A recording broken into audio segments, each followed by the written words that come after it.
새벽 또 하나님 앞에 나오신 모든 분들에게 하나님의 은혜가 있기를 원합니다. 오늘부터는 에스겔 25장 말씀부터 말씀을 한번 살펴보도록 하겠습니다. 에스겔은 바벨론 포로 때 포로로 끌려갔던 제사장 출신의 선지자입니다. 하나님께서 그발 강가에서 하나님의 영광의 보좌를 보는 풍성한 또 웅장한 환상으로 먼저 에스겔을 부르셨고요. 지금 1장부터 24장까지의 간단한 내용을 소개를 해드리면 여러 가지 상징적인 행동을 통해서 예루살렘의 멸망을 예언하라는 이제 그런 부름을 받은 선지자입니다. 그래서 호세아 못지않은 굉장히 독특한 부르심으로 하나님께서는 그를 부르셨습니다.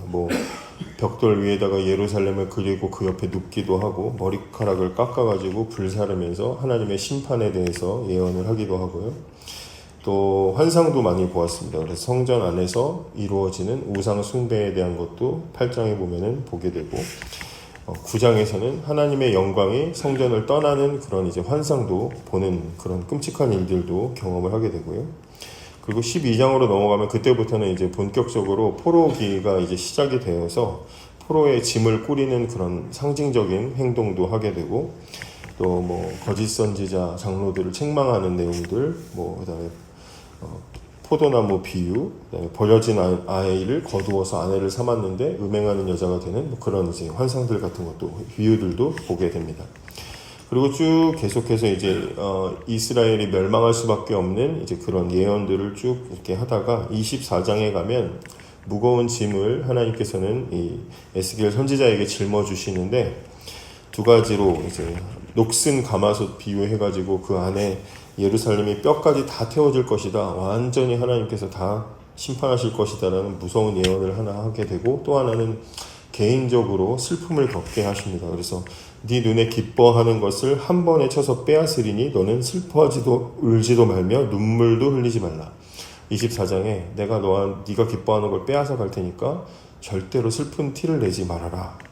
그리고는 그 사랑하는 아내를 데려가 버리십니다. 그래서 통곡도 애도도 허락하지 않으시고 그냥 조용히 탄식만 하도록 만드셔서 이스라엘 예루살렘의 멸망 앞에서 느낄 이스라엘 백성들의 그 통곡도 나오지 않는 그 고통을 미리 경험하도록 그렇게 하시는 것이죠. 그래서 에스겔의 삶 자체가 하나님의 죄에 대한 단호하심을 보여주는 이제 그런 살아있는 설교로서 24장까지 드러나게 됩니다. 그리고 나서 이제 25장을 보시면 본문의 흐름이 오늘 우리가 읽었지만 이스라엘이 아니라 그 다른 나라들의 심판에 대한 이야기가 25장부터 32장까지 쭉 유다를 둘러싼 주변 나라들 암몬, 모압, 에돔, 블레셋, 두로, 시돈, 애굽을 향한 심판의 예언이 쭉 계속해서 이어지게 되는 것이죠. 하나님은 앞에 실컷 24장까지 예루살렘이 멸망할 것이라는 무서운 이야기들을 해놓으시고 왜 25장에 가서부터는 다른 주변 나라들이 심판받는 이야기를 하시는가. 아마 25장 오늘 우리가 읽은 이 본문이 기록될 때는 아마 예루살렘이 이미 함락이 됐고 포로로 끌려가서 하나님이 이스라엘의 포로기를 70년 약속하셨는데 약 한 20년이 안 되게 한 19년 정도의 시간이 흘러갔을 때쯤에 25장을 지금 이제 하나님이 주신 겁니다. 다른 나라들에 대한 심판을 주신 것입니다. 그러니까 심판받는 이스라엘 입장에서 생각해 보면 나라가 망했습니다. 나라가 망했고 그리고 지금 포로로 끌려갔습니다. 바벨론 강가에서 그리워하면서 통곡을 하고 있을 그런 시기라는 거죠. 근데 아직도 하나님 약속 예언하신 날짜는 50년 넘게 남아 있습니다. 그럼 절망에 빠질 수밖에 없죠. 이거 우리는 진짜 완전히 아무 희망도 없구나. 그리고 완전히 절망할 수밖에 없을 때 하나님께서는 선지자를 통해서 말씀하시는 겁니다. 너희들만이 아니라 내가 이 주변 나라들, 특별히 오늘 읽은 말씀 보면 그렇죠. 너희들이 이스라엘이 망할 때 비웃었던 나라들. 내가 가만두지 않겠다. 지금 그걸 보여주시는 거 아니겠습니까? 그래서 하나님은 25장부터 32장을 통해서 절망 가운데 있는 이스라엘 백성들에게 여전히 내가 온 세상을 다스리고 있다. 그리고 나는 여전히 너희의 하나님이니 걱정하지 말아라. 너희를 괴롭힌 나라들을 내가 잊지 않을 것이고 너희는 징계를 받는 것이지만 저 다른 나라들은 내가 심판할 것이다 라고 하나님께서는 약속을 해주시고 계시는 것입니다. 그래서 매를 들고 때리시지만 그러나 그 속에서도 하나님은 나는 너희 편이다 라는 강한 확신을 주시려고 25장부터 32장까지의 말씀을 주시는 것입니다. 자, 이제 25장 3절에 보시면 중간에 내 성소가 더럽힘을 받을 때에 내가 그것에 관하여 이스라엘 땅이 황폐할 때에 내가 그것에 관하여 유다 족속이 사로잡힐 때에 내가 그들에 대하여 이르기를 아하 좋다 하였도다 이렇게 되어 있습니다. 먼저 이제 하나님께서 심판하실 나라는 암몬이라는 나라인데 암몬이라는 나라는 아브라함의 조카 롯의 후손입니다. 그러니까 어떻게 보면 이제 혈육 관계에 있는 그런 혈족 관계의 나라라고 할 수 있는데 이 암몬이 심판받는 이유가 뭐냐? 이스라엘이 고통받고 있을 때 좋아했다라는 겁니다. 성전이 파괴되고 유다 족속이 사로잡혀 갈 때도 6절에 보시면 손뼉을 치고 발을 구르며 마음을 다해 즐거워했다. 그러니까 얼마나 뒤에서 고소해했다는 얘기죠. 뒤에서 고소해했다는 이야기를 하고 있습니다. 멸시하며 즐거워하였나니 지금 그렇게 말하고 있습니다. 그래서 하나님 그 대가로 어떻게 만드시느냐? 4절과 5절에 뭐 낙타 우리가 될 것이다. 양떼가 눕는 곳이 될 것이다. 이건 무슨 이야기입니까? 목축지, 아주 아무것도 없는 곳, 성을 짓고 뭘 세우고 도시를 세우기 이전의 상태로 내가 만들어 버리겠다. 지금 하나님이 굉장히 무서운 예언을 하신 것이죠.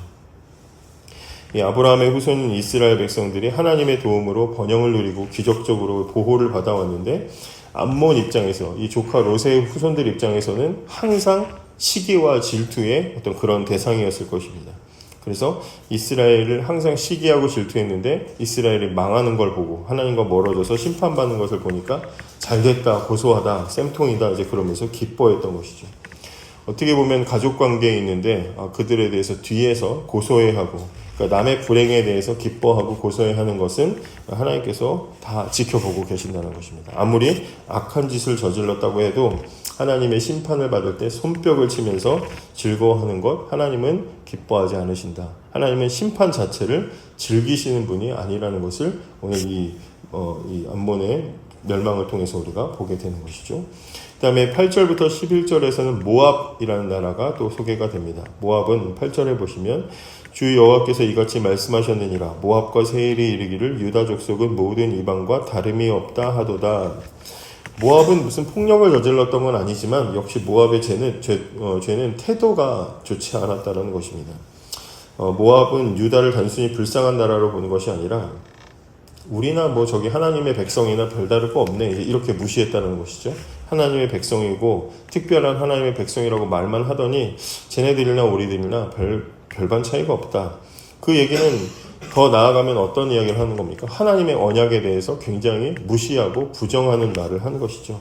그래서 하나님이 벌을 내리시는데 11절을 보시면 내가 모압에 벌을 내리리니 내가 주 여호와인 줄을 너희가 알리라. 그러면서 모압의 그 영화로운 자랑스러운 성읍들이겠죠. 베디어시못과 바알무온과 기랴다임을 다 암몬과 함께 정복당하게 동방 사람들에게 넘겨지게 할 것이다 라고 이야기하는 것입니다. 하나님의 백성을 업신여기는 것은 하나님을 무시하고 업신여기는 것이기 때문에 하나님은 절대로 가만히 두지 않으시고 하나님이 누군지를 똑똑하게 보여주시는 것으로 하나님은 심판을 하고 계십니다. 암몬은 비웃었고 모압은 무시했기 때문에 겉으로 볼 때는 뭐 별로 피해를 크게 주지 않은 것처럼 보이지만 오늘 말씀을 통해서 우리가 볼 수 있는 건 무엇입니까? 하나님은 겉으로 드러나는 행동뿐만 아니라 그 마음의 속에 있는 것, 그 마음 속의 의도까지도 다 지켜보고 심판하신다라는 것입니다. 그래서 말씀을 통해서 우리가 얻을 수 있는 첫 번째 교훈은 우리가 어떤 손으로, 우리의 몸으로 행동하지 않았다고 해서 하나님이 모르시는 것이 아니라 어떤 남의 불행이나 고난이나 어떤 일들에 대해서 우리가 가지고 있는 이 마음속 의도까지도 하나님은 다 지켜보고 계시다. 그것을 하나님은 책임지게 하시고 심판하신다라는 것을 우리의 마음을 감찰하시는 하나님을 말씀을 통해서 볼 수가 있고요.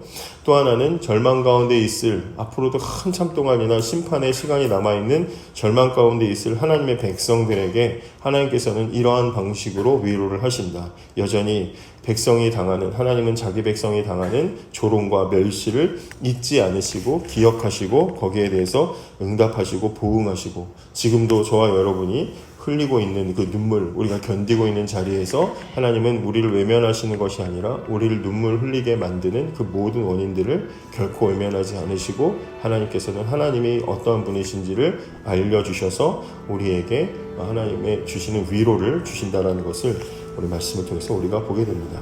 무엇보다도 하나님은 계속해서 반복하시는데 내가 여호와인 줄을 그들이 알리라 라고 말씀하셨습니다. 우리에게 있어서 제일 중요한 것은 내가 무엇을 붙잡고 내가 어떠한 사람인지를 드러내는 것이 아니라 하나님이 어떠한 분이신지를 명확하게 아는 것, 그것이 우리에게 가장 중요한 것인 줄 믿으시기를 바랍니다. 내일은 에돔과 블레셋의 심판을 통해서 하나님은 당신의 백성을 어떻게 보호하시는지를 또 이어서 살펴보도록 하겠습니다.